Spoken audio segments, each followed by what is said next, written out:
Radio Vinci Autoroute, l'infotrafic, Benjamin Sirvent. En Languedoc et dans le Roussillon, nous allons reparler dans un instant de la mise en circulation. Ce sont des automobilistes détendus, moins stressés, qui ont emprunté l'autoroute A9 à hauteur de Montpellier en direction de Nîmes en début de matinée.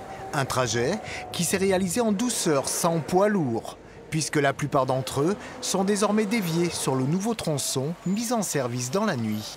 Je ne savais pas pour sortir ici en venant de Carcassonne où est-ce qu'il me fallait passer, mais c'était très bien, impeccable. Donc il y avait moins de monde.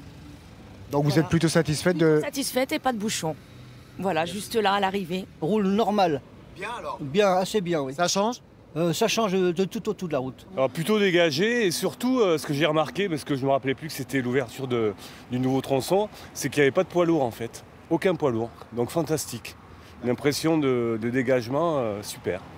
Il est 5 heures ce matin quand, après avoir vérifié les derniers détails techniques, la gendarmerie ouvre la voie au premier poids lourd. L'aboutissement d'un chantier pharaonique, le plus important en France ces dernières années. Le chef du projet est satisfait. Je suis en partie soulagé. C'est le sentiment du devoir accompli, d'être arrivé presque au bout de l'essentiel de ma mission, qui était de réaliser pratiquement ce projet. On a créé une autoroute à 2 fois 3 voies, c'est-à-dire l'équivalent en capacité de ce qui existait jusqu'à aujourd'hui, mais avec 2 fois moins de trafic en moyenne annuelle. Demain, acte 2, la portion nord-sud sera à son tour ouverte dans sa configuration définitive.